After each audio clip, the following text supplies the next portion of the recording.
চ ওদিকে চাঁদা চাই নিশিয়া।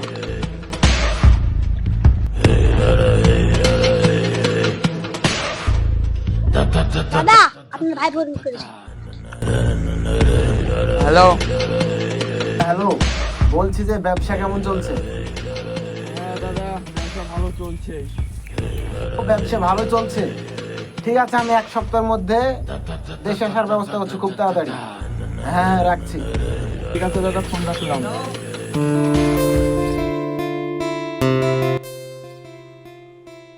আব্বা, ক্ষুধা লেগেছে, খেতে দাও।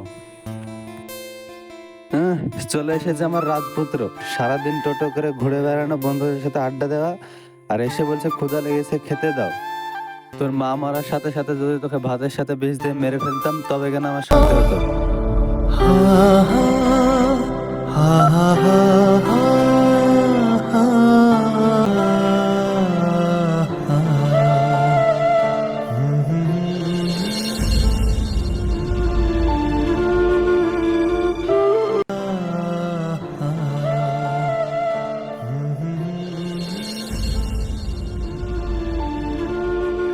মা, তুমি কেন আমাকে তোমার সাথে নিয়ে গেলে না?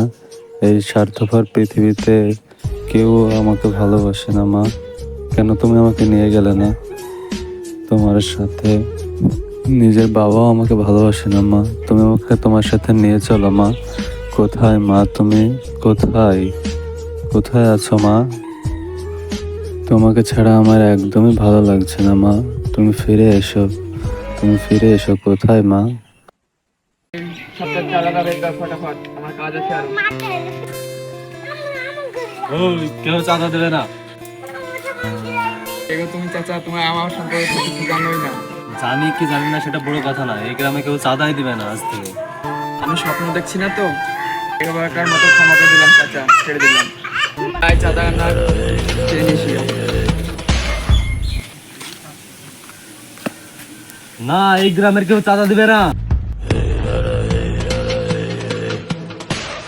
আমাকে সেদিন ছেড়ে দিয়েছে বলে তোমার সাহস হয়ে গেছে। তোমাকে কোনো শালা আজ বাঁচাতে পারবে না। আমি মৃত্যুকে ভয় করি না। তাই নাকি উপর থেকে তাহলে ঘুরে আয়।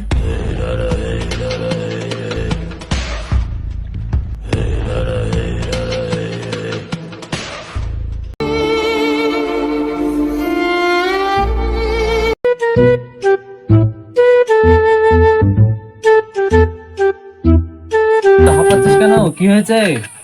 কে জানো তোর বাবাকে খুন করে ফেললো। কি?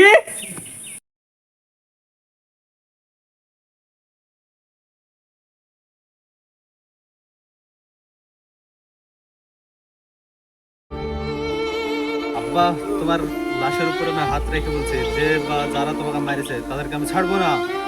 আব্বা, আমি জানি কে খুন করেছে। কে করেছে? ওই পাড়ার আগুন। ওই আগুনের বাচ্চা আছো? এগুলো দেখি আর পাড়া যায়? এখানে হাওয়া বসিয়ে ওই চল, যাবো না। ওই চল।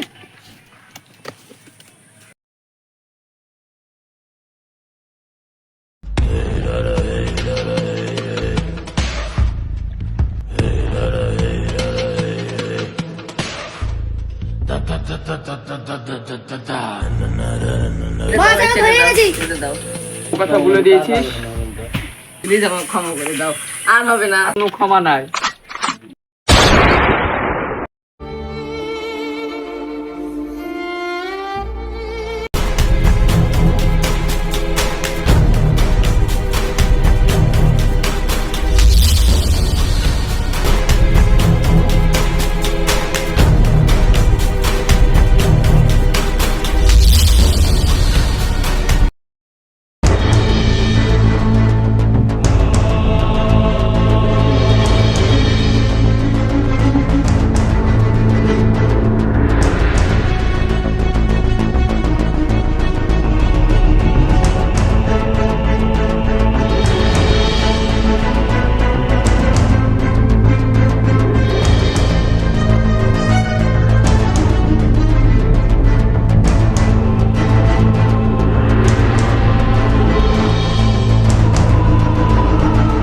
কে ভাই তুমি? কেন, তুই আমাকে চিনতে পারছিস না? কদিন আগে তুই আমার বাবাকে মেরেছিলি, মনে নেই কিছু তোর? ভুলে গেছে, ক্ষমা করে দিও।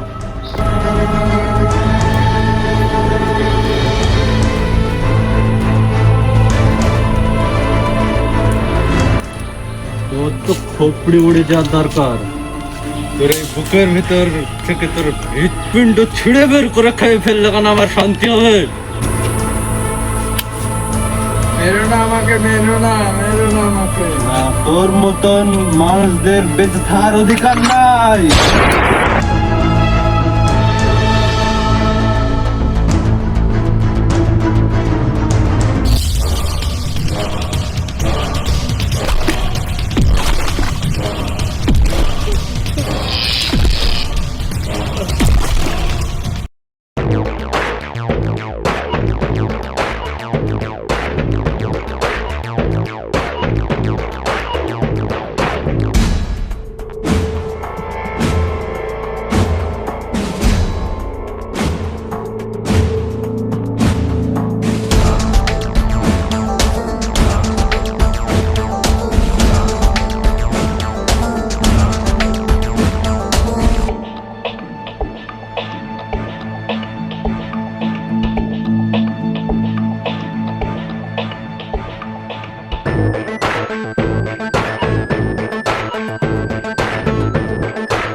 কিরে, আমার ভাইয়ের লাশ কোথায়? ভাইজানকে তো দাফন করে আসলাম।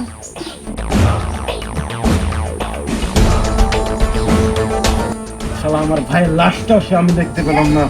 আমি এত অভাগা।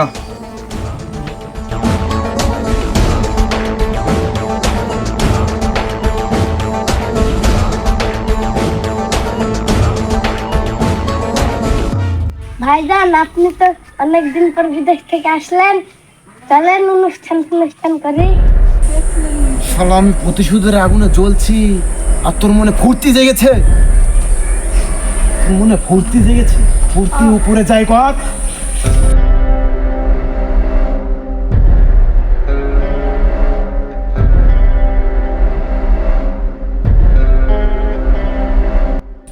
এই, তোদেরকে 24 ঘন্টা সময় দিলাম, মাত্র একদিনের মধ্যে আমার ভাইকে কে বা কারা খুন করেছে সেটা আমি সব জানতে চাই। কে খুন করেছে তাকে আমার কাছে হাজির করে আনবি, নাহলে ওর যেরকম অবস্থা হয়েছে সেম অবস্থা তোদের সবারই হবে, মনে রাখিস।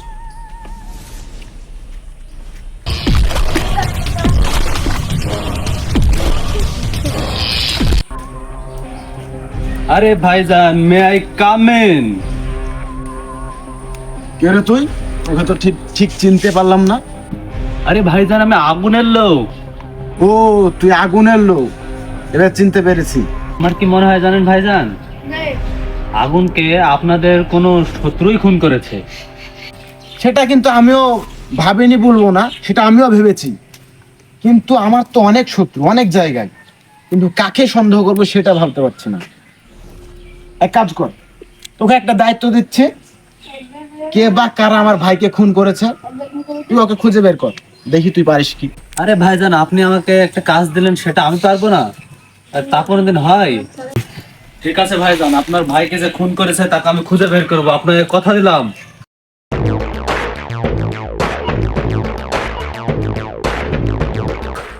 তোদের দ্বারা কোনো কাজ হবে না, ওই ছেলেটাই ঠিক আছে। ওই ছেলেটা আমাকে কথা দিল যে আমার ভাইয়ের খুনিকে খুঁজে বের করবে, দেখি। চলে আয়।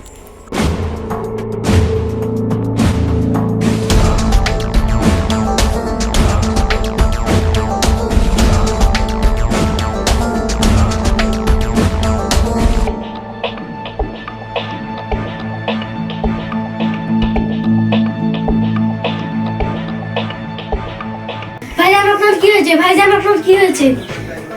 আরে আর বলিস না, আমার ভাইকে আমি স্বপ্নে দেখতে পেলাম, মোটেও ভালো নেই। তাড়াতাড়ি খুঁজে বের কর আমার ভাইয়ের খুনিকে, যা। আমি ওকে কিছুতেই ছাড়বো না, ওর রক্ত না দেখা পর্যন্ত আমার শান্তি নেই।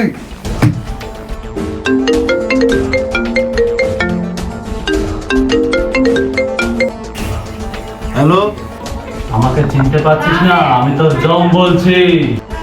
আরে কে তুই সেটা ঠিক করে বল, পরিষ্কার করে বল। আমি তোর ভাইকে খুন করেছি, আমি তোর ভাইয়ের খুনি। এই তুই কি কথা বলছিস মেয়ে ছেলের মতন লুকিয়ে লুকিয়ে? সাহস তো তোকে সামনে নয়, তোকে পিচ পিচ করে কেটে নদীতে ভাসিয়ে দিব। সামনে আয়।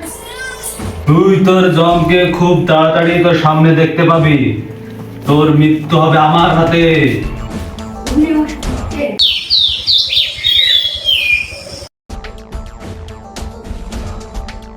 হ্যালো হ্যাঁ বল, কি বলছিস?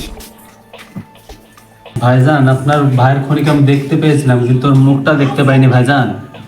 আরে তোর দ্বারা কোনো কাজ হবে না, ফোন রাখ। আমাকে কিছু করতে হবে। কে কে মেসেজ করলো? কি কালকে গার্ডেন বাগানে চলে আয়, আমি আসবো। আমি তোর শেষ দেখে গেছে। সবাই রেডি হো, কালকে গার্ডেন বাগানে যেতে হবে।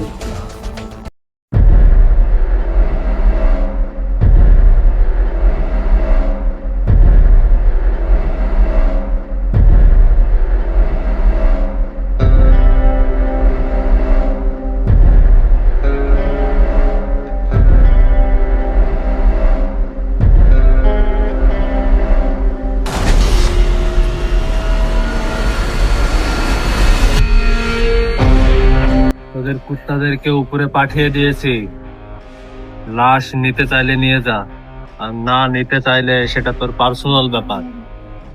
এবার তোর পালা, তুই রেডি থাকিস। আরে তুই যেরকম কথা বলেছিলি সেরকম ভাবে আমি তোর গার্ডেন বাগানে দাঁড়িয়ে আছি। তুই তো একবারে মেয়ে ছেলের করতে জঘন্য রে। সাহস থেকে আমার সামনে হয় তোর, আমি কি অবস্থা করে একবার দেখ। আর আমার ওইসব লাশ মাসির প্রয়োজন না, আমি একাই তোর জন্য যথেষ্ট, বুঝতে পারলি? তাড়াতাড়ি আমার সামনে আয়, দেখি তুই কোন বাবার বেটা। তোর মায়ের যদি তুই দুধ খেয়ে থাকিস, তাড়াতাড়ি সামনে আয়। তুই পিছনে রাখা, আমাকে ঠিকই দেখতে পাবি।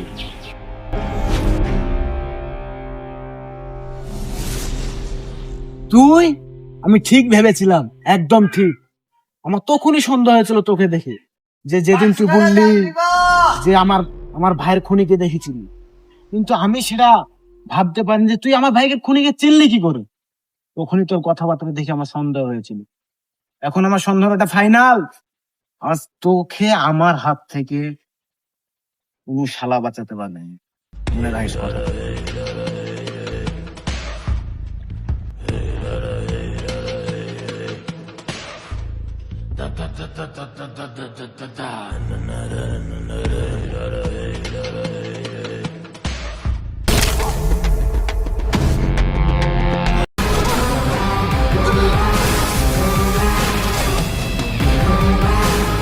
কিরে, তোর সব দম ফুরিয়ে গেল? এতক্ষণ তো বলছিলি আমাকে মারবি।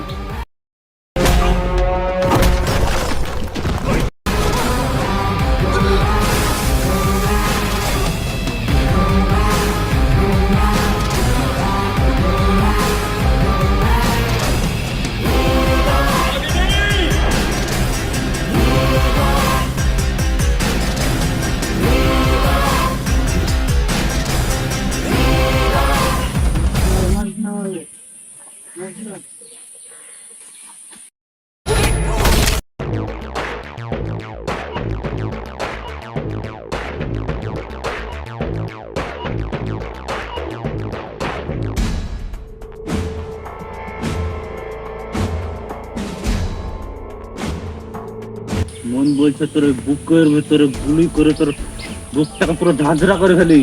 না ভাই, আমাকে মারো না, আমাকে মেরো না।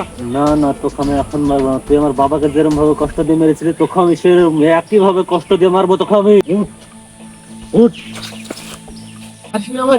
আমাকে ছেড়ে দে ভাই, ছেড়ে দে, ছেড়ে দে। মারিস না ভাই, আমাকে মারিস না, মারিস না ভাই, আমার ক্ষমা করতে আমার ভুলে, মারিস না ভাই।